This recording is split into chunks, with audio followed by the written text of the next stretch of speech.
Olá, queridos amigos, estamos aqui mais uma vez para entrarmos em plenitude. Eu, você e Joana de Ângeles. Pois é, plenitude nesta semana, uma semana muito especial, que nós estamos trazendo um convidado querido para falar a vocês sobre um tema assim, que vai abalar, que vai mexer mesmo. E é algo que você não está acostumado a ouvir nas casas espíritas. Como vai, Luiz Mário? Tudo bem? Tudo bem, muito obrigado pelo convite, pela oportunidade.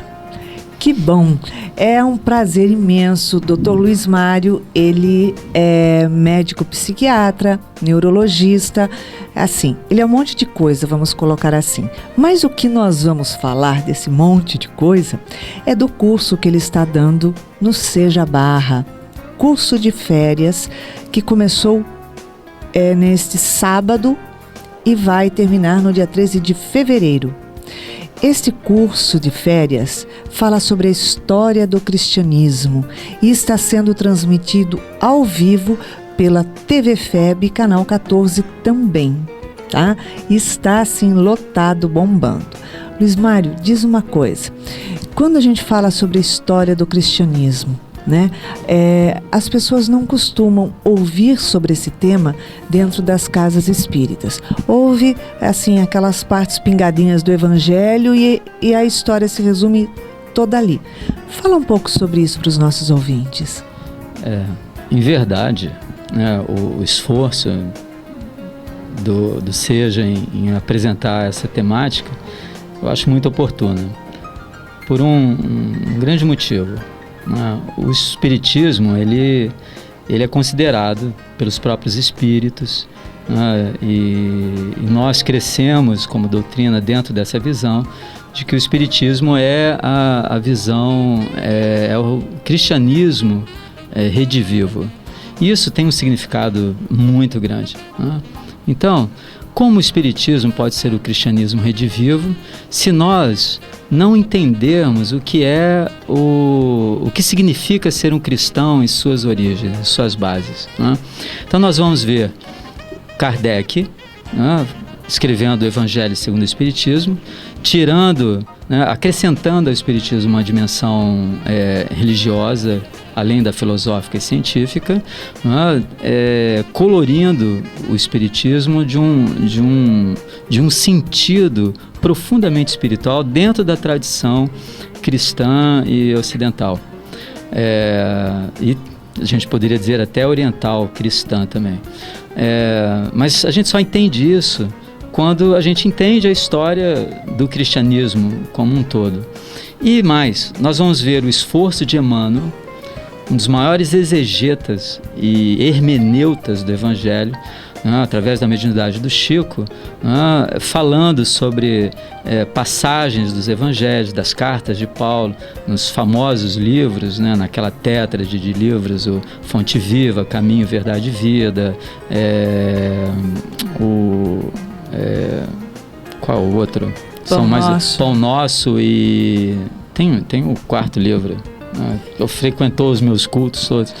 Bom, nós vamos ver a Amélia Rodrigues na psicografia do Divaldo, nós vamos ver o Humberto de Campos, na psicografia do Chico, trazendo-nos o Jesus histórico, as intimidades de Jesus. Quer dizer, já faz parte da tradição espírita como um todo e da tradição espírita brasileira, essa vocação para o evangelismo, para os estudos dos evangelhos.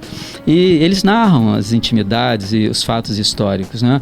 Nós vamos ter as grandes obras do Emmanuel, como há 2000 anos, 50 anos depois, a Ave Cristo e Renúncia, que são sobre história do cristianismo. Sim. Né?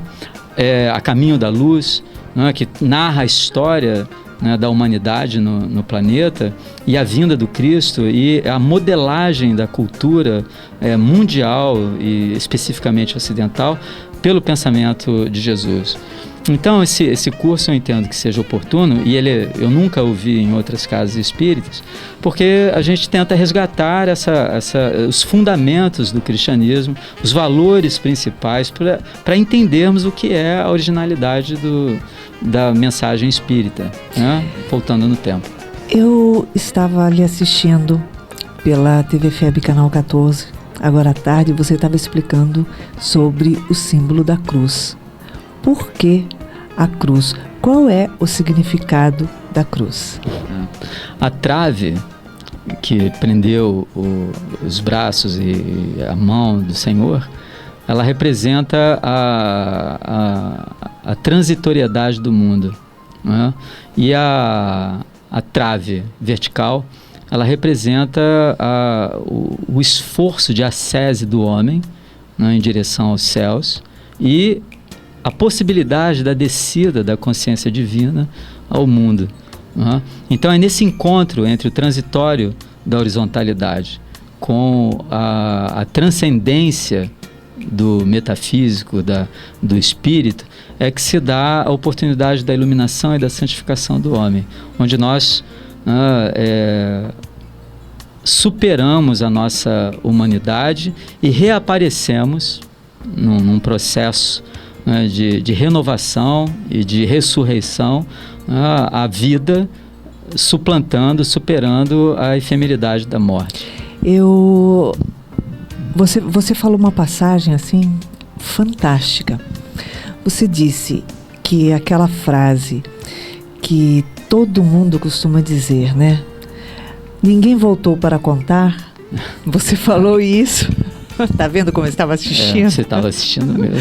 Você falou isso. Ninguém voltou para contar. E você diz, isso não é verdade. Isso é uma mentira. Porque Jesus foi lá atrás o único que voltou para contar. Não foi isso? Lá atrás é verdade, não é? Embora a gente tenha na literatura espiritual do planeta e na literatura ocidental clássica N relatos de fenômenos mediúnicos, de mortos se comunicando, né? Inclusive no Antigo Testamento, não é?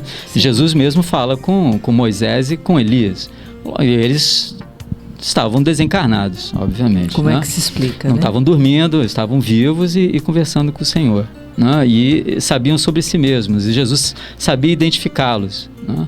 E os discípulos também, por incrível que pareça, né?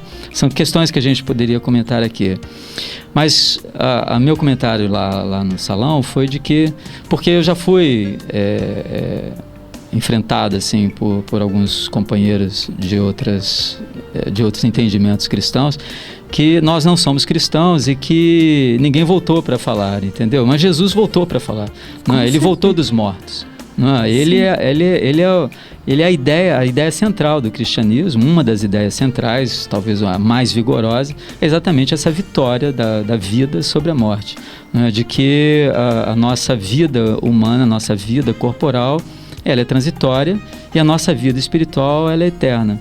E que os valores de um cristão são valores eternos, não são valores radicados na transitoriedade do corpo. E que não devemos viver para o corpo, por quê? Porque nós continuaremos a existir, enquanto ser, independente das nossas experiências humanas. Muitas pessoas nos criticam, eles acham que nós dizemos que existem muitas vidas. Mas, em verdade, nenhum espírita diz que existem muitas vidas. O que existem são muitas existências. Há uma só vida. Vida única. Só há uma vida.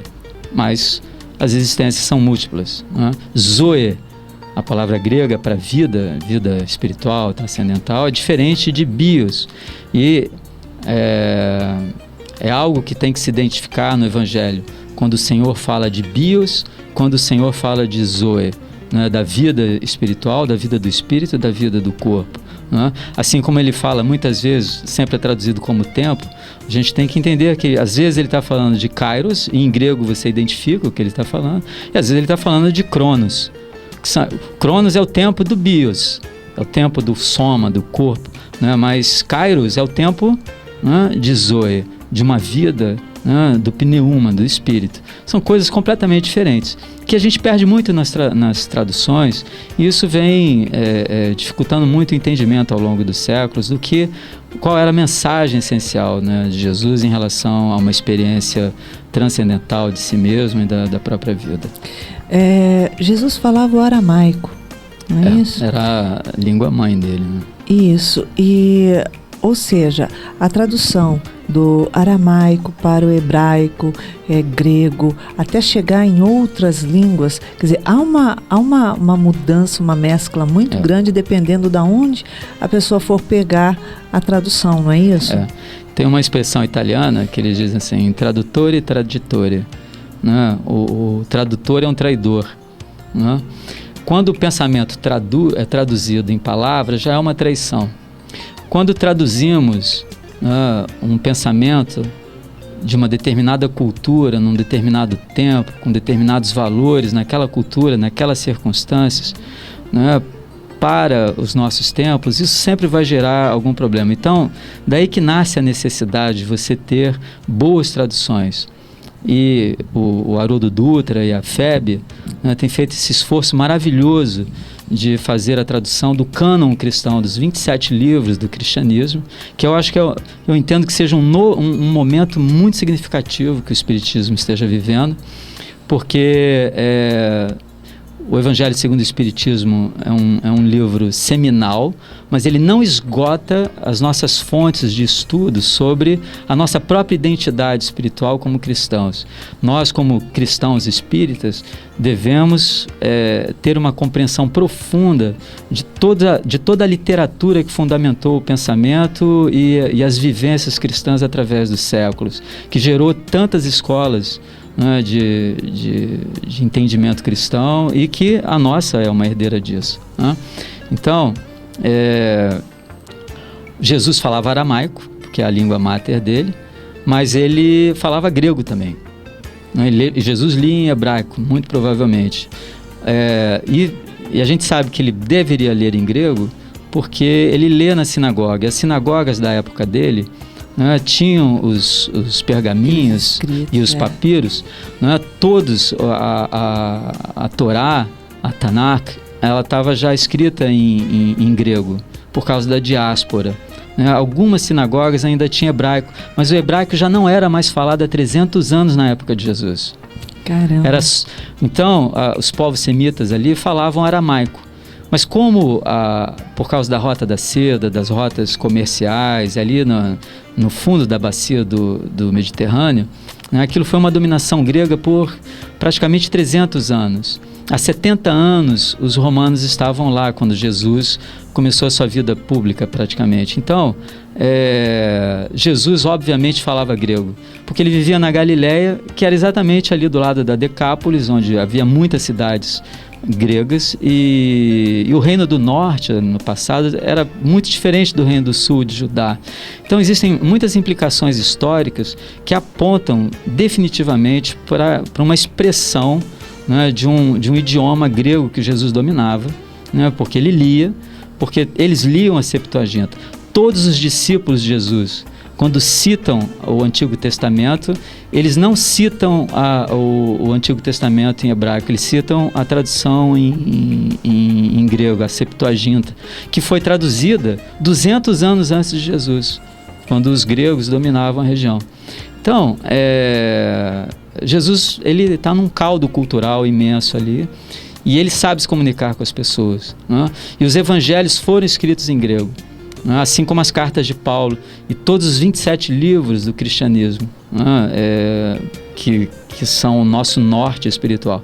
Então, é uma felicidade muito grande a gente ter um homem como Haroldo Dutra, como Carlos Torres Pastorino, né, que traduziu os 4 evangelhos, né, que foi um pioneiro nessa visão. Com ele, e o Haroldo seguindo, né, essa tradição, traduzindo tudo mais, de nós, como a comunidade espírita, poder ter acesso aos textos originais a partir do grego num entendimento nosso, né? Eu acho isso muito importante.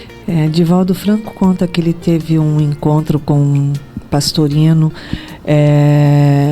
na França, acho que foi em Paris, assim, e eles ficaram muitas horas conversando, porque imagina o conteúdo dessas duas almas, né, o que eles trazem. Encarnados, e ele assim, encarnados.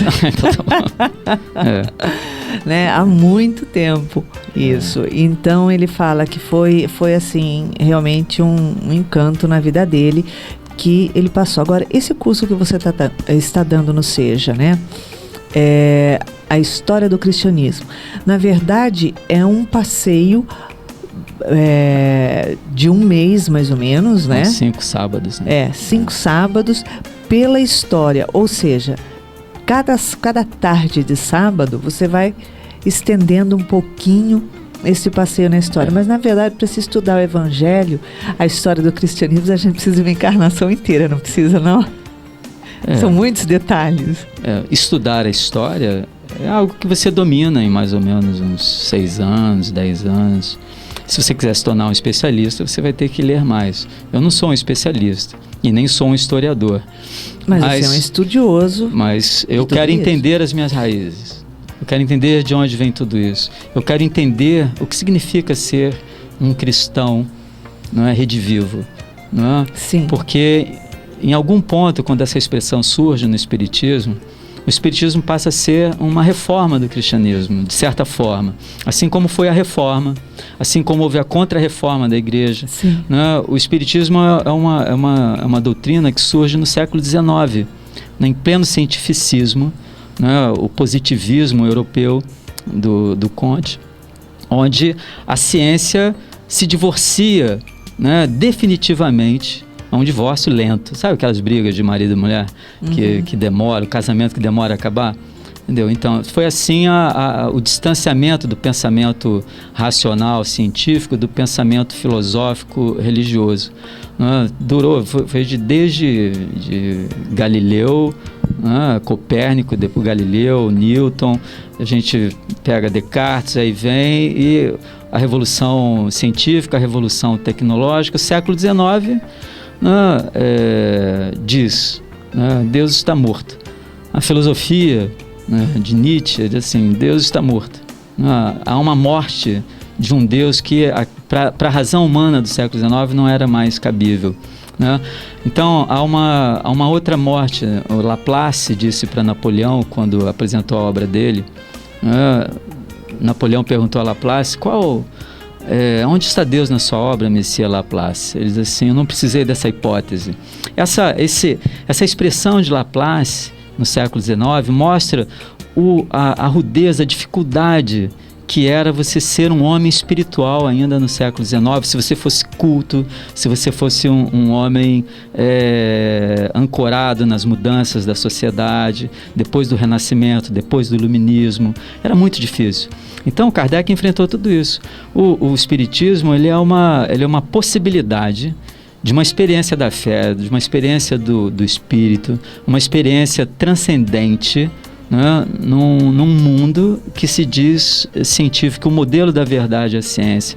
Então ele diz, olha, eu não preciso negar a razão, nem o modelo científico para continuar um indivíduo, um ser espiritual. Então essa antropologia espírita, ela resgata para o homem uma metafísica que se esborou já em Kant, né, como uma impossibilidade de acesso às coisas transcendentais.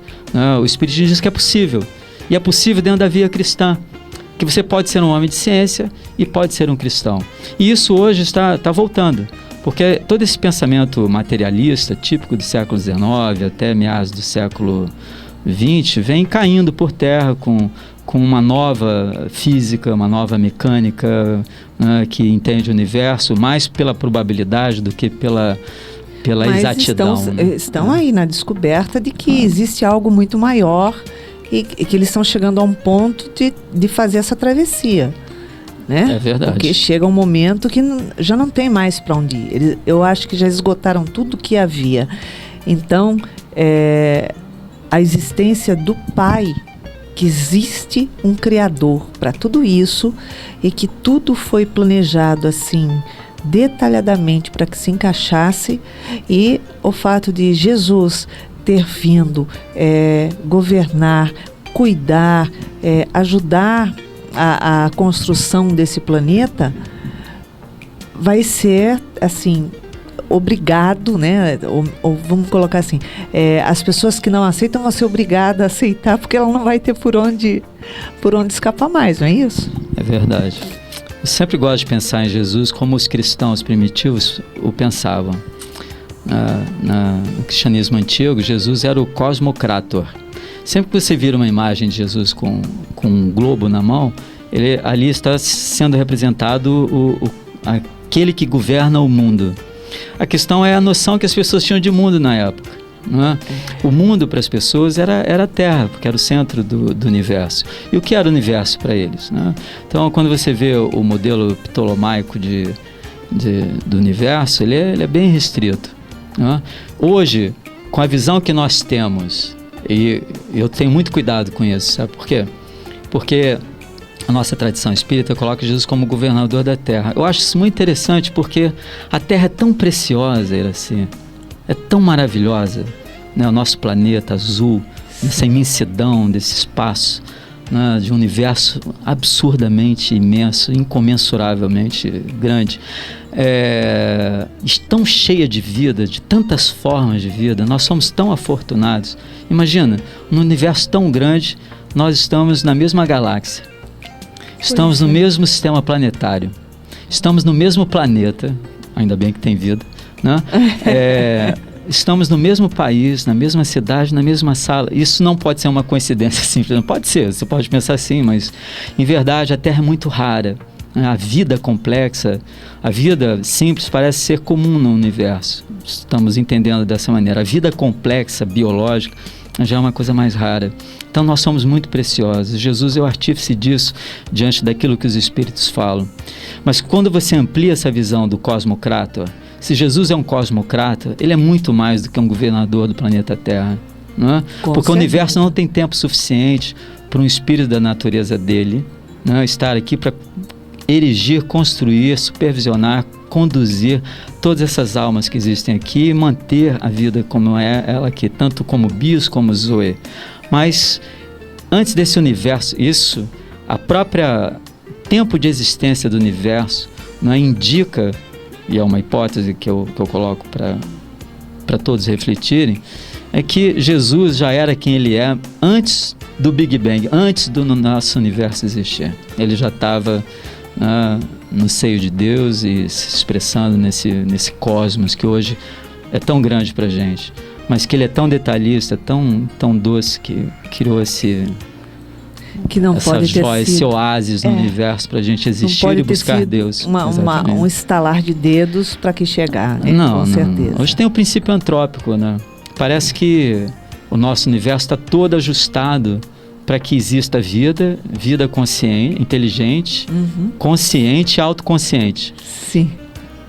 De tal forma que você perceba que o mundo, em verdade, que você percebe fora, em verdade está dentro de você, que a consciência é que une a barca tudo.